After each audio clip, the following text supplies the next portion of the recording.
నేను ఏ రోజు సంతోషంగా ఉండేవాడిని, సంతోషంగా ఉండేదాన్ని కదా. ఆ తప్పు నేను చేయకుండా ఉంటే ఈ పరిస్థితి వచ్చేది కాదు. ఈ ఉంటే అయితే అనే ప్రశ్నల వర్షంలో చిక్కుకుపోయి ఒక ముళ్ళ కంపను గట్టిగా పట్టుకొని నాకెందుకు రక్తం కారుతుంది అని క్షమించడం అంటే జరిగిన తప్పుని ఒప్పుకోవడం కాదు.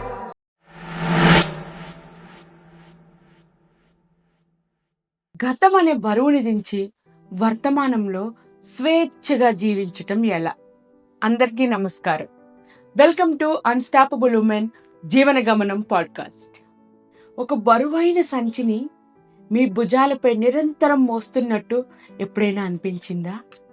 ఆ సంచిలో ఏమున్నాయో తెలుసా? గడిచిపోయిన గాయాలు, చేదు జ్ఞాపకాలు, తీరని కోపాలు, చెప్పలేని బాధలు, మిమ్మల్ని మీరు క్షమించుకోలేని తప్పులు. ఈ బరువు మిమ్మల్ని వర్తమానంలో అడుగు ముందుకు వేయనీయకుండా వెనక్కి లాగుతూనే ఉంటుంది. ఈరోజు మనం ఆ సంచిని కింద పడేసి స్వేచ్ఛగా తేలిగ్గా వర్తమానంలోకి ఎలా నడవాలో తెలుసుకోబోతున్నాం. ఈరోజు మన అంశం గతాన్ని క్షమించి వర్తమానంలో జీవించటం ఎలా. The prison of the past. గతం అనే చెరసాల. మనలో చాలామంది గతం అనే ఒక కనిపించని చెరసాలలో బందీల్లాగా ఖైదీల్లాగా జీవిస్తూనే ఉంటారు. ఆ చెరసాల్లో కూర్చొని అదే సినిమాను మళ్ళీ మళ్ళీ చూస్తున్నట్టు జరిగిన సంఘటనని పదే పదే గుర్తు చేసుకుంటూ ఉంటాం. నా లైఫ్లో కూడా ఇలాంటి సంఘటన ఒకటి జరిగింది. 2020లో ఎలక్షన్స్ అని అదని మనీ పెట్టేసి ఆ ఫ్రెండ్స్ తర్వాత రిలేషన్సే మోసం చేశారు. అప్పుడు కూడా నేను ఎంతో బాధపడిపోయి అసలు జరిగిన దాన్ని మళ్ళీ గుర్తు చేసుకుంటూ ఆల్మోస్ట్ డిప్రెషన్లోకి వెళ్ళిపోయి నేను ఇంకా ఏం చేయలేనేమో అనే స్టేజ్లోకి వెళ్ళిపోయాను అనమాట. అప్పుడు అలా జరగకుండా ఉంటే, ఇలా జరిగి ఉంటే నా జీవితం ఇంకెంత బాగుండేదో, నేను ఇంకెంత ఇదిగా ఉండేదాన్ను, ఇంకెంత మంచిగా ఉండేదాన్ను.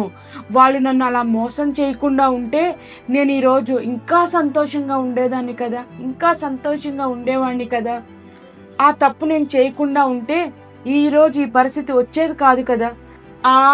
ఈ ఉంటే అయితే కానీ అనే ప్రశ్నల చక్రంలో చిక్కుకుపోయి మన కళ్ళ ముందున్న అందమైన వర్తమానాన్ని మనము చూడటం మర్చిపోతున్నాము. గతాన్ని పట్టుకొని వేలాడడం అంటే ఒక ముళ్ళ కంపను గట్టిగా పట్టుకొని నాకు రక్తం ఎందుకు కారుతుంది అని అడగటం లాంటిది.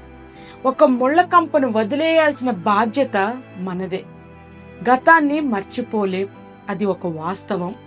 కానీ ఆ గతం మన వర్తమానాన్ని, మన భవిష్యత్తుని శాసించకుండా ఆపగలం. ఆ శక్తి మన చేతిలోనే ఉంది. దానికి మొదటి అడుగు క్షమించుట. విముక్తికి తాళం చెవి క్షమ. Forgiveness the key to freedom. క్షమ అనగానే చాలా మందికి కొన్ని అపోహలు ఉంటాయి. క్షమించటం అంటే జరిగిన తప్పుని ఒప్పుకోవడం కాదు. మీకు అన్యాయం చేసిన వారిని మంచివారని అస్సలు చెప్పటం కాదు. జరిగిన దాన్ని పూర్తిగా మర్చిపోవడం అస్సలు కాదు.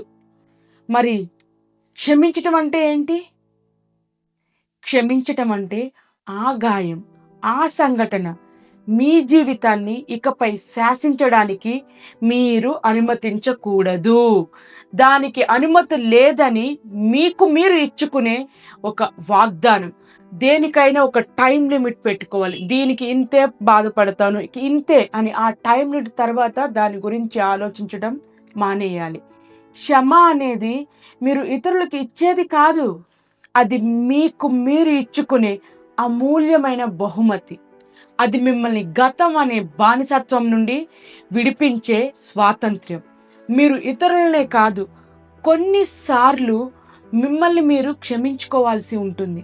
ఆ క్షమ మనసుకి ప్రశాంతతనిస్తుంది.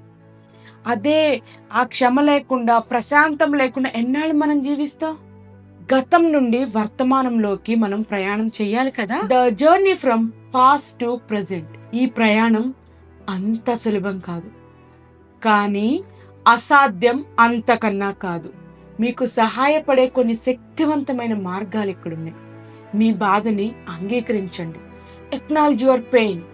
గతాన్ని వదిలేయాలంటే ముందు దాని వల్ల కలిగిన బాధని గుర్తించాలి. దాన్ని అణిచివేయకండి. నాకు బాధ కలిగింది, నేను మోసపోయాను అని ధైర్యంగా ఒప్పుకోండి. అవసరమైతే ఏడవండి. మీ బాధని, మీ కోపాన్ని ఒక కాగితంపై రాయండి. ఆ ఉత్తరాన్ని ఎవ్వరికి చూపించిన అవసరం లేదు.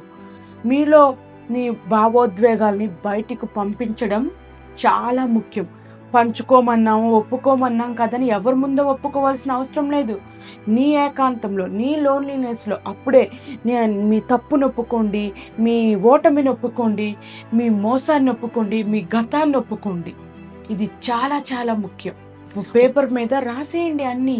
మనలో ఉన్న బాధ బయటికి పంపించేయాలి. మీ కథని మార్చండి. Change your narrative. ఇన్నాళ్ళు మీరు ఒక బాధితురాలుగాను, ఒక బాధితుడుగాను ఒక కథ చెప్పుకుంటూ ఉన్నారు. ఇప్పుడు దాన్ని మార్చండి. మిమ్మల్ని మీరు ఒక సర్వేవర్గా, ఒక యోధుడిగా, ఒక యోధురాలుగా చూడడం మొదలు పెట్టండి. ఆ కష్టమైన సంఘటన నుండి నేనేం పాఠం నేర్చుకున్నాను, అది నన్ను మానసికంగా ఎలా బలపరిచింది అని ప్రశ్నించుకోండి. మీ కథలో మిమ్మల్ని హీరోగా మార్చుకోండి. వర్తమానాన్ని ఆలింగనం చేసుకోండి. Embrace the present moment. మనసు గడియారంలోని పెండులం లాంటిది. గతానికి భవిష్యత్తుకు మధ్య ఊగుతూ ఉంటుంది. వర్తమానంలోనికి తీసుకురావడానికి చాలా సాధన చేయాలి. ప్రాక్టీస్, ఎంత ప్రాక్టీస్ చేయాలంటే అంత ప్రాక్టీస్ చేయాలి. అదేమి ఈజీ థింగ్ కాదు. శ్వాస పైన ధ్యాస ఉంచండి. మీ మనసు గతాన్ని తవ్వుతున్నప్పుడు వెంటనే మీ దృష్టిని శ్వాసపైకి మళ్లించండి. ఎందుకంటే నేను కూడా ప్రాక్టికల్గా నేను దీన్ని చేశాను. ప్రతిసారి అరే నేను ఇన్ని డబ్బులు పోగొట్టానే, నన్ను ఇలా మోసం చేశారే, నేను నా పిల్లల మనీని నా పిల్లలకు లేకుండా చేశానే అని ఒక గిల్ట్ నన్ను ఎప్పుడు వెంటాడుతూ, అది గుర్తొచ్చినప్పుడల్లా నేను నా శ్వాస మీద, నా బ్రీత్ మీద నేను కాన్సన్ట్రేట్ చేస్తాను. వెంటనే గాలి పీల్చుకోవడం, వదలటం లాంటి వాటి మీద కాన్సన్ట్రేట్ చేస్తాను.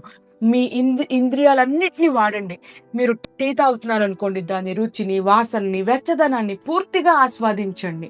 నడుస్తుంటే మీ పాదాల కింద నేలని, చుట్టూ ఉన్న శబ్దాల్ని గమనించండి. ఇది మిమ్మల్ని వర్తమానంలోకి లాక్కొస్తుంది. నేను కూడా చాలాసార్లు వెనక్కి వెళ్తూ కూడా ఇవన్నీ చేస్తూ మళ్ళీ ప్రజెంట్లో ఉండటం స్టార్ట్ చేశాను. మళ్ళీ లేదు, నేను ఏం నేర్చుకున్నాను, నేను మోసపోకటానికి నేను మళ్ళీ చేసిన తప్పుడు ఇంకా చేయకూడదు అని నా లెర్నింగ్స్ని ముందు పెట్టుకొని నా ప్రయాణాన్ని మొదలుపెట్టాను. మీరు కూడా అలానే మీ ప్రయాణాన్ని మొదలుపెట్టండి. మిత్రులారా, కారు నడుపుతున్నప్పుడు అప్పుడప్పుడు మనం వెనక్కి అద్దంలో చూస్తాం, కానీ మన దృష్టి మొత్తం ముందున్న దారిపైనే ఉంటుంది.